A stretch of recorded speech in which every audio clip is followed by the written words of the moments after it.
శేషం మైకేల్ ఫాతిమా ఈ title meaning review మొత్తం చూసాక మీకే క్లారిటీ వచ్చేస్తుంది. Available on Netflix. Movie story plot నాకు ఇంతవరకు కూడా క్లారిటీ రాలేదు. ఒక కామెడీ ఫిలిమా, ఎమోషనల్ ఫిలిమా, మోటివేషనల్ ఫిలిం, ఇలాంటి ఆస్పెక్ట్స్ అన్నీ కలిపి ఒక ఫిలిం తీస్తే ఎలా ఉంటుందో అదే ఈ శేషం Michael Fatima movie. Story telling చాలా వీక్గా ఉంటుంది, వరస్ట్ అని కూడా అనొచ్చు. మ్యాక్సిమం ఇందులో ఉన్న ప్రతి క్యారెక్టర్ మూవీకి ఎలా కనెక్ట్ అవుతారు అనేది అస్సలు క్లియర్గా చూపించలేదు. అసలు ఏ మూవీ తీద్దామని తీసారో కూడా క్లారిటీ లేదు. ఒక కామెడీ మూవీని తీసారా లేదా క్రింజ్ కామెడీని తీసారా అనేలా అనిపిస్తుంది. ఎప్పుడూ అరుస్తూనే ఉండే వాగుడుకాయ క్యారెక్టరే ఫాతిమా.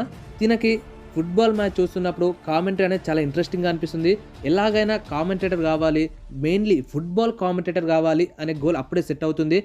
మరి ఫుట్బాల్ కామెంటేటర్ అయ్యిందా లేదా, కామెంటేటర్ అవ్వాలనుకున్న తర్వాత ఎలాంటి కాన్సిక్వెన్సెస్ ఫేస్ చేసింది తన కెరియర్లో అనేదే మూవీ స్టోరీ మొత్తం.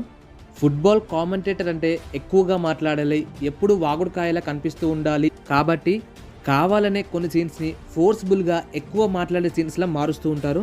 ఇది ఒక్కటే కాకుండా ఫ్యామిలీ వాళ్ళు అడ్డుపడడం, స్పోర్ట్స్ యూనియన్ వాళ్ళు అడ్డుపడడం, అవసరం లేని క్వశ్చన్స్ని వాళ్ళే లేపడం, కావాలనే డైరెక్టర్ అలా చూపించినట్టు అనిపిస్తుంది తప్ప ఎక్కడ కూడా న్యాచురల్గా నిజంగానే ఇలాంటి ప్రాబ్లమ్స్ ఫేస్ చేస్తారు అన్నట్టు ఎక్కడ కూడా కనిపించదు.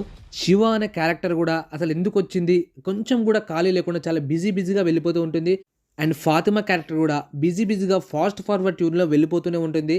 ఎక్కడ కూడా రెసిస్ట్ కాకుండా మూవీ పాయింట్కి దీనికి ఎలాంటి కనెక్షన్ లేకుండా తన క్యారెక్టర్ని బిల్డప్ చేస్తూ వెళ్తూనే ఉంటారు. కొన్ని చోట్ల లిటరల్గా ఇంత ఓవర్గా ఎందుకు చూపించాలి, ఆడియన్స్ వాంట్స్ దిస్ అతి అనే డైలాగ్ ఈ మూవీకి పర్ఫెక్ట్గా సెట్ అవుతుంది. మూవీ ఓవరాల్ ప్లాట్ ఒకటే, ఏ గర్ల్ అచీవింగ్ హర్ డ్రీమ్స్. దీన్ని చాలా సింపుల్గా ఎంత క్లియర్గా చూపించాలో అలా చూపించకుండా కొన్ని సీన్స్కి అయితే లిటరల్గా అక్కడ ప్లేస్ లేదు కానీ అక్కడ ఇరికించేశారు అన్నట్టు అనిపిస్తుంది.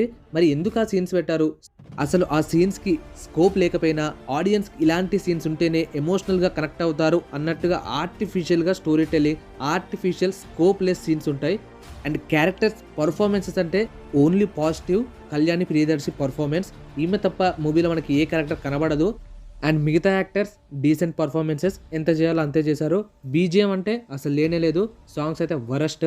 ఓకే, మీరు కూడా మూవీ చూస్తుంటే మీకు ఎలా అనిపించిందో కింద కామెంట్ చెప్పండి. ఒకవేళ ఇంకా చూడలేదు, చూద్దాం అనుకుంటే కరెక్ట్గా నిద్రపోయే టైంకి చూడండి, బెస్ట్ స్లీప్ అనేది దొరుకుతుంది. Okay guys, let's meet in the next review video. Love you all.